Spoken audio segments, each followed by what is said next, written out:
Hello everyone, my name's Sam, also known as MetalRenard, and this is the second in a group of tutorials in which I'm teaching you how to make your own music.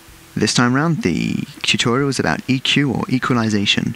So, we're not going to be looking at in-depth techniques of EQ and things like that. What we're looking at this time is just the surface, to scrape the surface of what we use EQ for and how to use it. So, what is EQ? Well, according to Wikipedia, equalization is the process of adjusting the balance between frequency components within an electronic signal. The circuit or equipment used to achieve equalization is called an equalizer. These devices strengthen, boost, or weaken, cut, the energy of specific frequency bands. Now, for the sake of this tutorial, we're going to stick to what we can see on an equalizer. This here is a parametric equalizer. It's the one I like to use for all my EQ work. It's also very good for tutorials because it allows you to manipulate sounds in a way that most other kinds of equalizers do not allow. So what do we have? We have a graph that represents what you can hear from 0 Hz up to 20,000 Hz, although the human ear can only hear 20 Hz up to 20,000, and that does decrease with age. But what are these nodules and things? Well, the two in the middle are just bands, frequency bands that you can manipulate. You can move them left and right, up and down, and you can also add new ones by clicking the right mouse button and add new. But what are the two on either end? Well, the one on the left is a high pass filter, and the one on the right is a low pass filter. So what does the low pass filter do? If you put it down here at 200 Hz, then any sound higher than that will pass through. It allows sounds that are higher frequencies to pass through. So you can imagine that a low pass filter does the opposite. Any sounds that hit frequencies below it are allowed to pass through, which is why it's called a low pass filter. Now let's put that into practice. What we have here is a project that I put together specifically for this, but it takes parts from other songs that you'll hear on my channel actually. Sunrise on Another Moon, right here. And Revelation down here.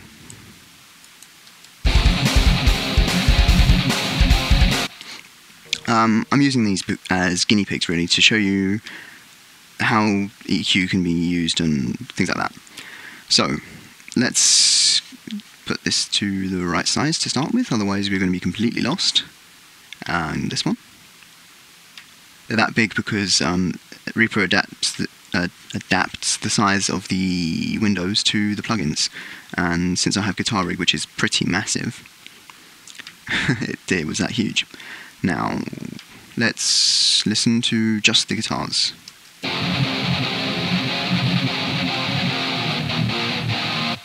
So as you can see there, quite clear, quite crunchy.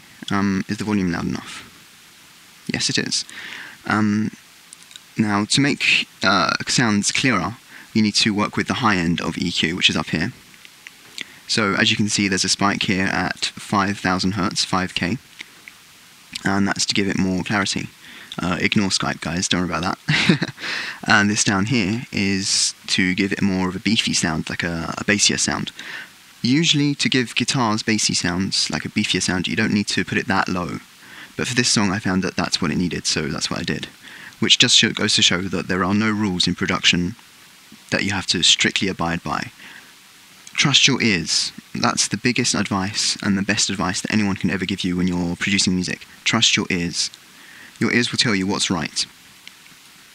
So, usually to add beefy sounds to guitars, you'd mix it from here to there, that kind of area, like a spike here.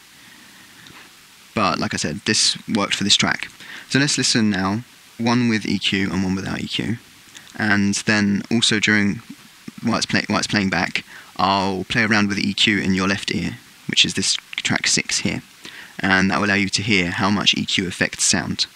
So here we go, let's turn this one off, and here we go.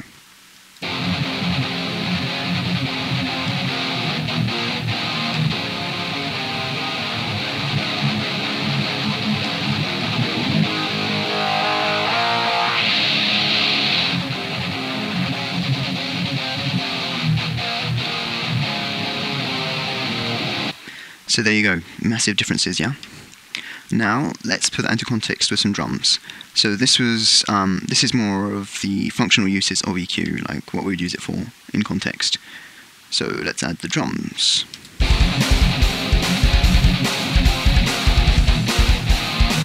Still get a massive smile on my face when I listen to that riff. So this here is the famous high-pass filter that I was discussing just before. Without it, the drums actually have quite a lot of low end. Let's have a look at the drums actually, so I can compare this for you. Analyzer. So this is what the EQ and the drum looks like. So you can see there's lots and lots going on in the lows, quite a lot going on in the highs. So what I did is I made space for the drums and the bass guitar, which also plays quite low, by using this high pass filter here. As you can see, they kind of match up. Where this dips down, this comes up. So that's putting EQ into context. That's what you would use it for.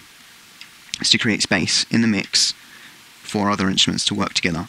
But remember, you have to make sure that all of them keep their character. So that's really the balance you have to find when you're creating music. Find a balance between EQ that sounds good as a whole, but that keeps all the instruments' characters. And that takes a lot longer than you expect. You can work for hours just to get one track to sound right. And sometimes you change one little thing and that's it. It took you a matter of seconds. So just keep at it, keep on going, and you will eventually get to your goal of making it sound really awesome. Now let's take a look at Sunrise and Another Moon.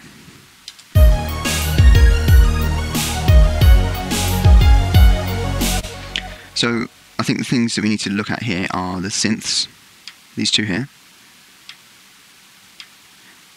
And afterwards we'll look at the drums down here. So both of these synths use the same instrument, FM8, and the patch is Eurosynth, but I did modify that. I started with that sound, but then I changed lots and lots of that, even the number of voices in it, all those kinds of things. But the thing that we need to look at here is how much difference the EQ has made between the two different tracks. So this is track 3, and this is track 1. So if we look carefully, you can see, if you compare the two, this track here from track 3 plays a lot lower than what track 1 plays. You see, this one floats above it. And that's also represented in the EQ. Now this isn't a general rule, but this worked for this synth. So let's have a listen to just the two of them.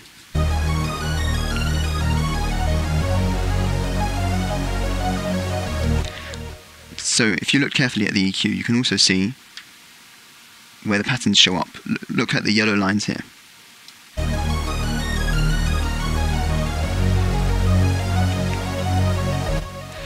So they're quite complementary, and this is partly achieved through EQ. If I took the EQ off,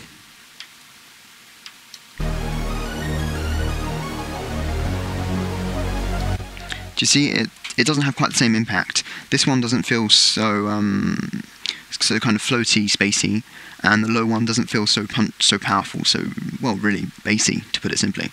So that's what we used the EQ for here, to make the bass kind of more powerful and the highs to be much kind of lighter, which we can use. I achieved this through, well, this here was just to add a bit of character, so not necessary, but, well, of course it's necessary, but not the key point.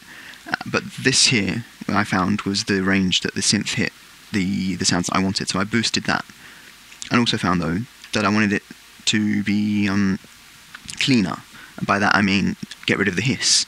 So this is what this is. This here gets rid of the hiss. This is a low pass filter that I also discussed earlier, also known as a high shelf.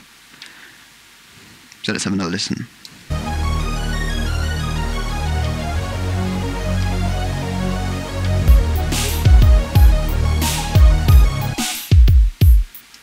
And now onto the drums. So what about drums? Well, here this is just the basic EQ that I put on top of the actual drum track, but it's not the key part of the track, of the drum track.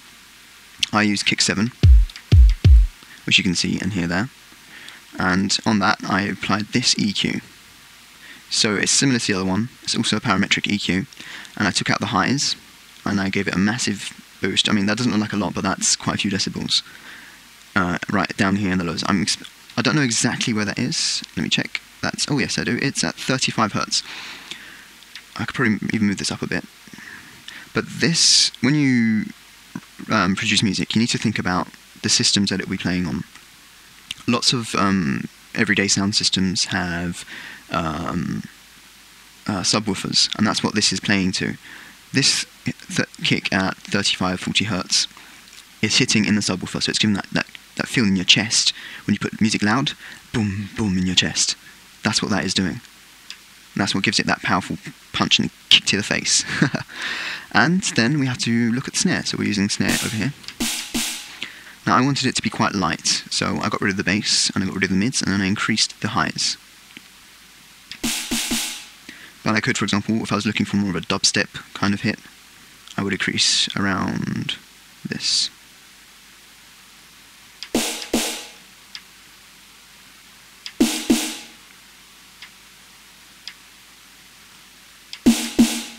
See, it's getting closer to dubstep. Now, that's very basic mixing, but of course you'd spend a lot more time on that, but that is closer to a dubstep kind of hit. So what do we need to take away from this tutorial? Well, we've looked at what EQ is, how it can be applied, and we've put it into context of different kinds of tracks. Last thing before I go, I've just got a couple of shout-outs. First of all, to the lovely young lady who said I have a sexy voice. And that's very kind of you, dear. Thank you very much. And secondly, to savepoint.org. If you're into game development and you want to find some like-minded people, some very talented people too, check out the forum and I think you'll enjoy it. And third, to Verbal Processing. Ian over there commissioned me to write a track for his Minecraft video. Here's a link. Go and check that out. He's an amazing guy and his work is outstanding. And I think we're going to be working together in the future. We're already discussing some other ideas, so looking forward to that. And last of all, to Kuhn, a friend of mine who provided me with a ton of links to free gear. The file will be in the description, and go and show your love for him if you use any of them. His name's Kuhn, and he's on SoundCloud, so go and check him out. Now let's not forget me. Woohoo! If you liked this video, you found it helpful, or one of your friends did, give me a thumbs up, and maybe favourite it even. That would really, really help me out. You can check out my original music on my channel. Here's a link. You can subscribe to me, here's another link. And last of all, I hope you have a great time making your own music. If you want to upload your music to YouTube and add it as a video response to these tutorials, I will very likely check it out. I'll give you pointers, tips even, and if you have any questions, just leave a comment. So I'll be seeing you guys around. Take care now. Bye bye.